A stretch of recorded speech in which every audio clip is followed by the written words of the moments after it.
Pada suatu ketika, rumah tangga kelas menengah merupakan 65% dari populasi Amerika. Saat ini, kelas menengah bukan hanya minoritas, tetapi juga kehilangan pijakan secara finansial. Pada titik ini, kita semua tahu bahwa kelas menengah Amerika telah mengalami penurunan yang stabil. Pendapatan menyusut, kekayaan bersih pun turun. Namun, biaya hidup terus meningkat. Saat ini, jutaan pemilik usaha kecil sedang dicekik keberadaannya oleh tumpukan birokrasi dan perbajakan yang berlebihan. Sementara, jutaan pekerja kelas menengah telah dikirim ke negara lain yang melegalkan pembayaran upah sangat rendah. Sayangnya, mimpi Amerika atau American Dreams sekarang sekarat di depan mata. Tetapi, kebanyakan orang Amerika tampaknya tidak peduli.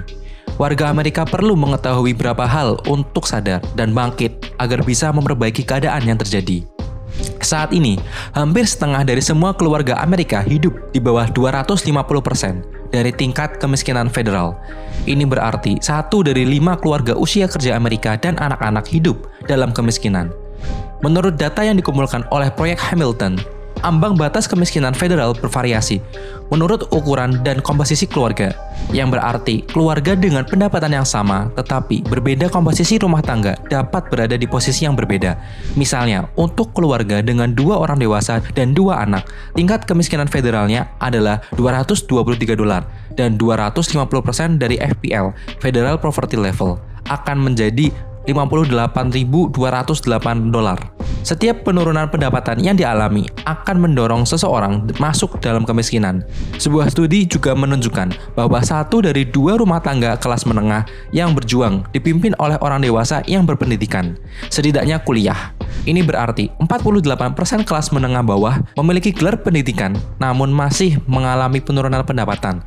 Mempertimbangkan bahwa biaya untuk pendidikan sangat tinggi, sudah dapat diprediksi bahwa orang kelas menengah akan semakin kesulitan untuk memenuhi kebutuhan hidup maupun pendidikan.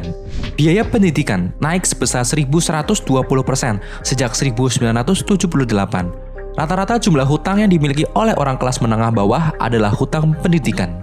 Sekitar sepertiga dari kelompok kelas menengah bawah bergantung pada dukungan pendapatan dari program pemerintah.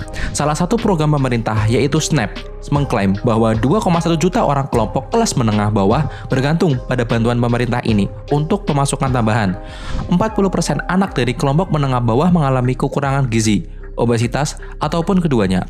Lalu, 34% kelompok menengah bawah tidak dapat menyisihkan uang mereka untuk dana darurat sebesar $400. Biaya kesehatan, pendidikan, dan kebutuhan pokok merupakan fundamental kehidupan.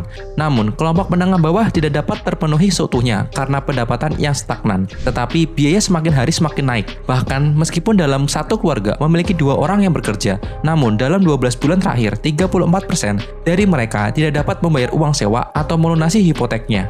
Akhirnya, sebagian besar dari kelompok menengah bawah mengkhawatirkan masa depan mereka dalam menghadapi inflasi akhir-akhir ini. Kelas menengah Amerika telah tertinggal secara finansial ketika disesuaikan dengan inflasi 2022. Pendapatan rata-rata kelas menengah 4,6% lebih rendah dari tahun 2000. Terlebih lagi karena krisis pasar perumahan, resesi besar pada tahun 2007 hingga 2009. Kelas menengah bukan lagi menjadi mayoritas ekonomi negara di Amerika setelah lebih dari 4 dekade menjadi kelompok mayoritas. Kelas menengah di Amerika pada tahun 2022 ini hanya 49% dari total populasi Amerika. Pergeseran demografis yang menandakan titik kritis bagian orang yang tinggal di tingkat pendapatan atas naik dari 14% dari 22% dalam periode yang sama, sedangkan tingkat pendapatan bawah meningkat dari 25% menjadi 29%. Otomatisasi adalah salah satu alasan kelas menengah menghilang sejak 1980-an. Sekitar 70% kelas menengah kehilangan pekerjaannya karena industri sudah mulai menggunakan otomatisasi.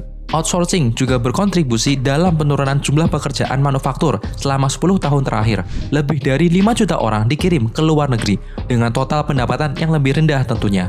Pada saat yang sama, ekonomi pertunjukan mulai meledak. Pekerja pertunjukan tidak memiliki asuransi kesehatan, perlindungan hukum, dan pensiunan. Rata-rata penghasilannya 58% lebih rendah dari karyawan tetap. 36% populasi dari kelompok menengah bekerja dalam lingkup pekerja pertunjukan.